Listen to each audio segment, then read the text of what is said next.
პენებარი ეს არის სპეციალური, თვითგაფართოებადი ლენტა, რომელიც გამოიყენება მშენებლობის ეტაპზე ბეტონის გადაბმებისა და ნაკერების ჰიდროიზოლაციისთვის.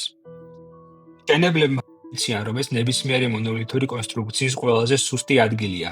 წყალი სწორედ ნაკერებიდან და გადაბმებიდან ჟონავს. წყალთან კონტაქტისას პენებარი ფართოვდება და საიმედოდ კეტავს ნაკერს.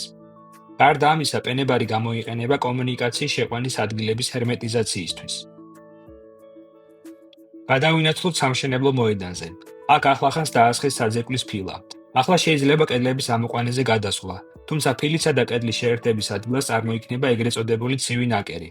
აუცილებელია მისი ჰიდროიზოლაცია პენებარის საშუალებით. ჯერ მოამზადოთ ზედაპირი. ბეტონს უნდა მოშორდეს ცემენტის რძე, გასწორდეს უსწორმასწორო ადგილები და შვერილები. შემდეგ ზედაპირი მშრალი მეთოდით უნდა გასუფთავდეს მტვრისგან, შეკუმშული ჰაერის ჭავლის გამოყენებით. ახლა შეგვიძლია მოვაცილოთ დამცავი ქაღალდი და პენებარი მჭიდროდ დავოკრავთ ბეტონის ზედაპირს. გაითვალისწინეთ, მანძილი ლენტიდან კონსტრუქციის კიდემდე არ უნდა იყოს 5 სანტიმეტრზე ნაკლები. პენებარს ვაფიქსირებთ სამაგრებითა და დუბელებით, ყოველ 25-დან 30 სანტიმეტრში.